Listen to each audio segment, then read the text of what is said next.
So it's now December 1st, 2019, and we have two premium lens implants that we now have extensive experience with. The Panoptix lens implant and the Symfony lens implant.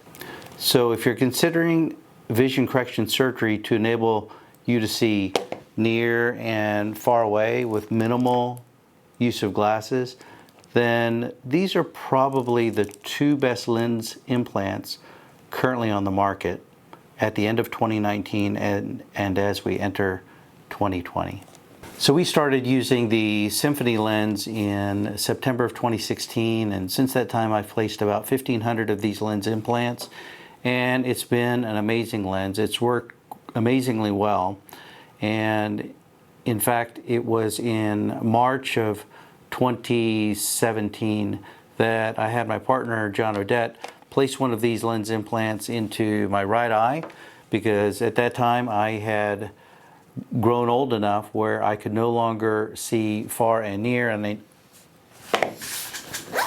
I needed these guys, which I rarely use now. But prior to March of 2017, I walked around all day like this. I had reading glasses on top of my head, and if I wanted to read small print like this, then I would put on my reading glasses, and then I could read the small print very easily.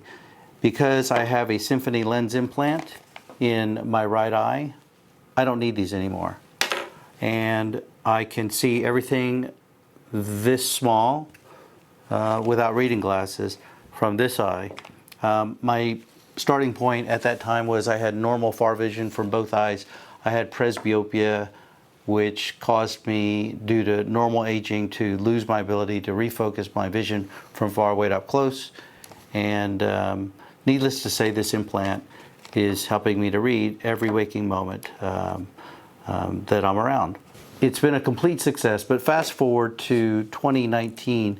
So September 30th, 2019, I started using the Panoptix lens, and over the past 2 months I've put in about 77 of these lens implants, and it's worked quite well. And I thought to myself, well, maybe I've had enough experience with the Panoptix that I should share with you our experience as to how well the Panoptix lens works and how it compares with the Symfony implant.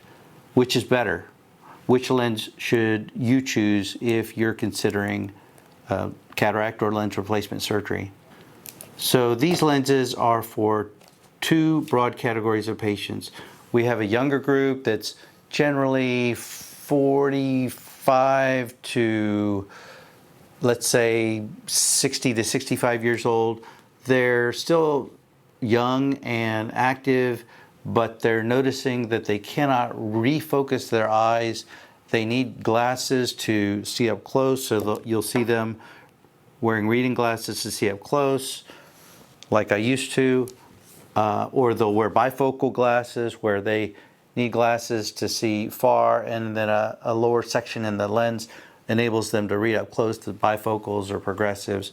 That's a younger crowd, but they're all experiencing the normal aging process called presbyopia that makes our refocusing capacity of each eye weaker and weaker due to normal aging. And then a second group of patients that we use these implants in is the cataract population. Generally, that's the population that's 65 and older.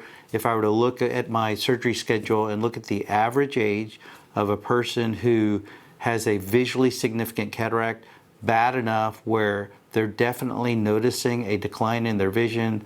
Some of the common symptoms are, oncoming headlights when I drive cause a lot of glare, flare, starburst, and halo. I have a hard time driving at night. I feel unsafe. I can't see street signs very well, and everything seems dimmer. A lot of times whether they realize it or not, they won't be able to see colors as easily as they used to. They won't be able to read as easily as they used to. And so their cloudy lens or cataract, which is a normal age-related process, is blocking their vision. So they're also a candidate for receiving these two lenses. So how do these lenses work? Here you can see a cross-section of the normal eye. At the front you have the cornea, and then behind the colored portion of the eye, which is known as the iris, you have a lens. Together, these two structures help people focus an image onto the back of the eye. And basically, when we're younger, the lens inside of our eye is very clear. Not only is it clear, it's very, very flexible. Yeah, but as we age, the natural lens will gradually lose its flexibility, and additionally, it will slowly grow more cloudy. That's the normal process of aging, which leads to the development of a cataract. Eventually, the cataract will become so cloudy that you can't see well through it, and that usually happens by about age 75. But when we're younger, let's say by age 45, we begin to notice that we can't refocus from far away to up close. So that's when we start using reading glasses or bifocals. These lenses correct presbyopia. They replace the natural lens inside of our eyes. So we remove the natural lens using a very high-tech, painless procedure, and we insert a variety of lens implants. But these two lens implants are considered premium lenses because they not only help people see younger, they make people see about like their age 40 to 42. They also can correct the misfocusing conditions of nearsightedness, farsightedness, astigmatism, and they can correct cataracts. Additionally, they correct presbyopia. So they expand the range of focus, restoring more youthful vision for people who are over the age of 45, and they make you see clearly near and far with minimal use of glasses. They're a great option, but the first question people ask is, are they covered by my medical insurance? Will medical insurance pay for either of these lenses? And the answer is no. If you want these lenses, it's considered elective surgery, and patients choose to pay out of pocket for these lenses. The cost for them will vary practice to practice, but it's generally several $1,000s to have either one of these lens implants, and that's cost per eye. Do they correct astigmatism? Yes. Each of these lenses can correct astigmatism. If there are 3 zones of vision far away, which is seeing street signs, watching TV, looking down a grocery store aisle, watching a sporting event, hunting, fishing, and you're looking far away, that's far vision, that's zone 1. The second zone of vision is computer, which is also known as intermediate vision, which is generally about 20 to 30 inches away. And then the third zone of vision is up close vision. That's reading a receipt, reading your cell phone, reading a book, paying a bill, reading a menu in a restaurant, near vision. The Symfony lens covers 2 of those zones of vision very well. It covers far vision and intermediate or mid-range vision, computer vision, beautifully. For up-close vision, it's a little bit weaker, such that we advise patients with the Symfony lens, you'll probably use very weak reading glasses part-time to see something up close. One method that we deploy to enable patients with a Symfony lens to not use reading glasses is quite often we'll set one eye to see far away better, and then we'll use a Symfony lens. So we'll use a Symfony lens in the right eye, and the right eye with the Symfony will see great far away and mid-range. And then we'll put a Symfony lens in the second eye, but we'll offset the second eye such that the left eye will see a little weaker far away, but it'll see a little bit better up close.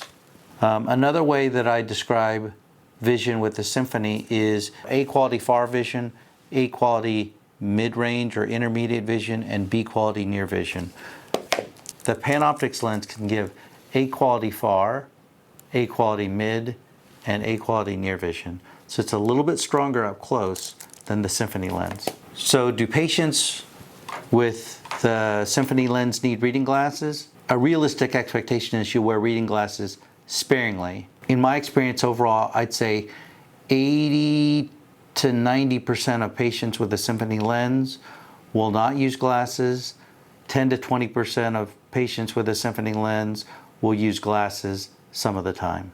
The Panoptix lens, it's early. We only have 2 months of experience with this lens, but I'm finding that probably 95% of patients don't need glasses for most things. 5% of patients will use glasses some of the time, mainly for computer or maybe for reading part-time in certain situations. So the strength of the Symfony implant is it gives really great far and mid-range vision. The strength of the Panoptix lens implant is it gives really great far, mid, and near vision. So why wouldn't everybody receive this lens? There's no perfect lens. Neither one of these is perfect. Oh, so another strength of the Panoptix lens is, I think overall, if a person says, I don't want to have to wear reading glasses, this is probably the lens that's gonna give them the greatest likelihood of not needing glasses at all. Even though for 100% of our patients we'll tell them, you might still wear some glasses for some activities some of the time, because we can never guarantee that you'll be 100% glasses free for every circumstance. So if this lens gives the least reliance on reading on glasses at all, why wouldn't we give it to 100% of our patients? There's an optical principle involved. Let's say we have 3 different lens implants. Let's say this is a basic monofocal lens implant. This is a Symfony implant, and this is the Panoptix implant. There's an optics principle. When light goes through a basic implant, let's say you have a ray of light going through it, 100% of the light goes through the implant, 100% goes out of the implant and reaches the back wall of the eye. With a Symfony lens implant, 100% of light enters the implant, 92% of the light actually reaches the back of the eye. So there's a loss of light through diffraction through this optical design. The optical design has an advantage. It helps people see younger. It expands their range of focus. But in that process, 8% of the image that entered the lens is lost by the time it reaches the back of the eye. Now, the restor lens, 100% enters, 88% of the light actually reaches the back of the eye. So it expands the range of focus and it gives the widest range of focus. This is the Panoptix lens implant, but only 88% of the light that entered the Panoptix lens implant actually reaches the back of the eye to create the image that we perceive. So there's 12% loss of light with the Panoptix lens, and there's 8% loss of light with the Symfony lens. Well, you might think, well, anything that's less than 100% is inferior. Basic lens, 100% of the light entering it reaches the back of the eye. But this lens, a basic lens, has no variable focus. It has a very narrow range of focus. So patients with a basic lens need bifocals or reading glasses to see their best. And remember, normal aging of a human lens means that human lens loses transparency over our lifetime. So by the time we're 40, our lenses are already not as clear as they were when we were 20. Let's say by age 40, the lens is only 97 or 96% as clear as it was when you were 20. And by the time you're 50, your lens is only about 92% as clear as it was when you were 20. And by the time you're 60, it's probably only 75 to 80% as clear as it used to be. And by the time you're 75, it's probably 60% as clear as it was when you're 20. So over our life, our brain gets accustomed to perceiving an image that is degraded, and that becomes our reference point as to what normal vision is. So if I'm 50 and only 92% of the light that enters my eye and passes through my slightly cloudy lens reaches the back of my eye, and I change out my natural lens for a Symfony lens, I probably won't notice any image degradation because my natural aging lens is degrading. But what I find is that if we use the Panoptix lens in much younger people, let's say people who are closer to the age of 40, they might comment, things seem a little bit dimmer than they used to. I can see well, but when we do cataract surgery, we treat one eye one day, reassess that eye, and then treat the second eye on another day. And in between the first eye surgery and the second eye surgery, patients with a Panoptix lens might say, things are a little bit dimmer from my operative eye than they are from my untouched eye. But when we actually test their vision, they read the eye chart better from the Panoptix eye because they can see far, 20/20, or close to 20/20. Near is also excellent. But they'll say, my thing just seemed dimmer. But once we treat their second eye, then both eyes see about the same, and then their reference point is whatever they're perceiving is equal, and so that seems normal to them. These lenses, let's say the Panoptix and the Symfony lens, they also have rings. So 100% of patients with these implants will notice a little halo effect around points of light, oncoming car lights, traffic lights, brake lights at nighttime. We tell all patients to anticipate that side effect, and it's usually very mild, and most patients who see the halo at night are not that bothered by it. So nighttime halo effect, they seem similar for each lens. Maybe it's so early, but maybe the Panoptix creates a little bit less halo at night than the Symfony, but they're fairly comparable. A lot of patients that are coming in seeking vision correction surgery have coexisting eye problems, or they've had prior eye surgery. So let's talk first about LASIK surgery. We've used the Symfony lens in probably hundreds of patients that have had LASIK surgery, and it's worked well in every one of them. I haven't noticed a problem in any one of them. I've used the Panoptix lens in probably 10 to 15 eyes of patients that have had prior LASIK surgery, and so far it seems to work just fine. So if you've had LASIK surgery, both lenses should work very well for you. There's a second group of patients that have had prior surgery, specifically radiokeratotomy surgery, RK surgery. We put the Symfony lens in probably hundreds of patients that have had radiokeratotomy surgery, and knock on wood, I've not noticed a problem. It performs every bit as good as an eye that's never had surgery. The Panoptix lens, I have not yet placed it in an eye with prior radiokeratotomy surgery. I'm sure I will going forward. I'll tiptoe into that very gently, but it's unknown as to whether or not this Panoptix lens performs normally in somebody who has had prior radiokeratotomy surgery. We'll keep you posted. Many patients have problems to the back of the eye, the retina. They'll have like macular degeneration or an epiretinal membrane or a macular hole or pre-existing diabetes or some abnormality that affects this area of the retina called the macula. We've placed the Symfony lens in hundreds of patients with pre-existing or coexisting retinal disease, such as those that I just mentioned. What I can tell you is that patients with a Symfony lens will read better without glasses than patients who have a basic monofocal implant.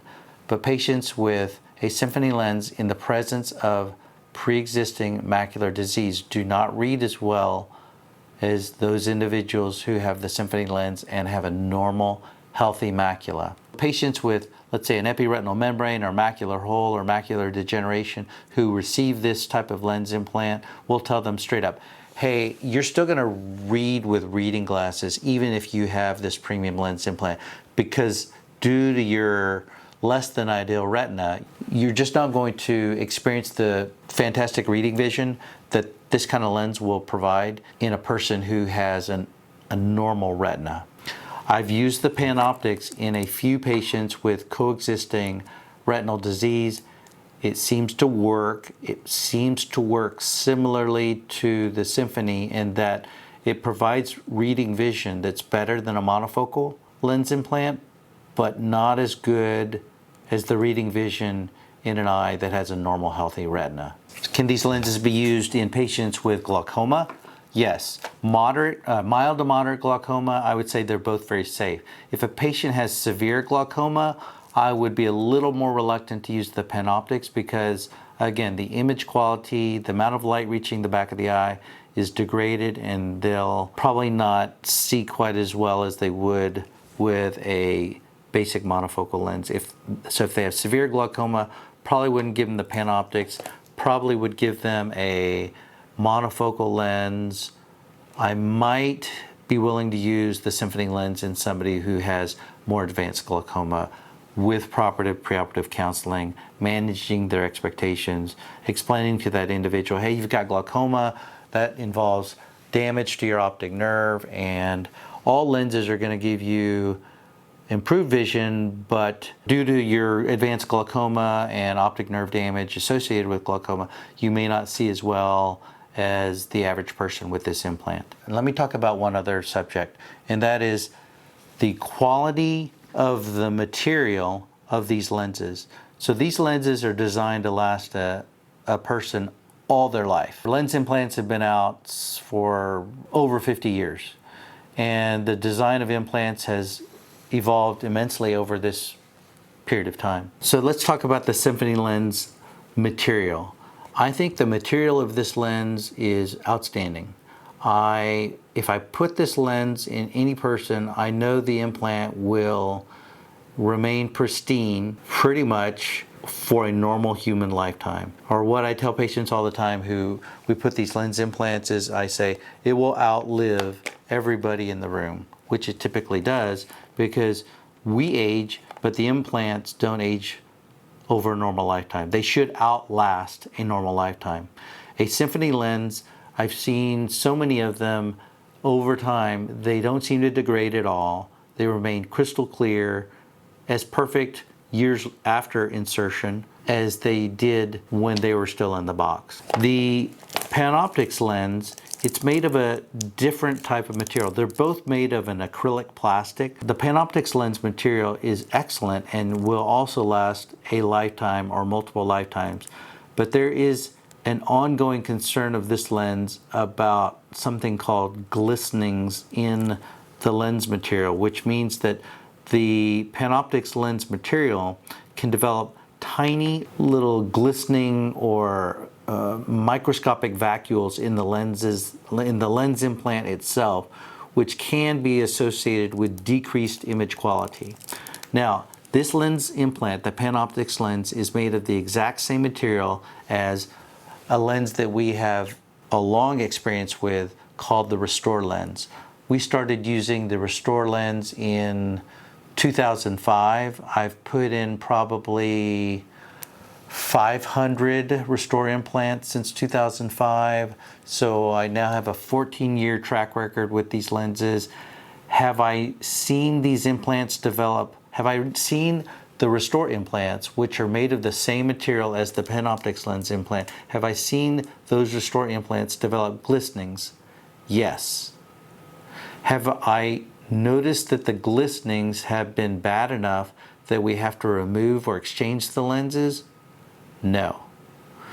So in my mind, this lens is safe long term, but the glistenings are a consideration for most ophthalmologists, and there's probably a very low rate of patients where the glistenings might become so significant that the glistenings will reduce image quality with a Panoptix or a restor lens, and that restor or Panoptix lens may need to be replaced at some point in the future. but the risk of that is 1 in thousands. It's very, very remote. So nothing is perfect. We tell patients that. This lens is awesome. It gives great image quality, far, mid, near, probably the lowest rate of reliance on reading glasses or bifocals or glasses of any sort of any lens currently commercially available in the United States. But the Glistenings are a consideration. The Symfony implant, it's a great implant, and the material of the lens is awesome, but it gives a little bit weaker reading vision than the Panoptix lens. Another minor issue from the ophthalmologist community standpoint is this implant, when we insert it, sometimes we'll see little scuff marks on the lens, and so the lens is very prone to scuffing during the insertion process. Thus far, I've not found the scuff marks to be visually significant. It's possible that a lens could be scuffed right in the middle of the lens, and we would have to remove that lens at the time of surgery, and that's at the surgeon's discretion. The Symfony lens simply doesn't seem to scuff with insertion. So the material, again, seems to be a little more resilient, easy, and issue-free than the Panoptix. So in our practice, is there a cost difference between these two lenses? No, we charge the same. So Symfony lens and Panoptic lens, equal cost to the patient. So this chart that I'm going to show you summarizes the differences, benefits, strengths, and weaknesses of these two implants, the Symfony and the Panoptix lens. So as 2019 is coming to a close and we're all about to see 2020, these lenses and technologies are excellent and represent, in my opinion, the best available options for laser lens replacement and cataract surgery.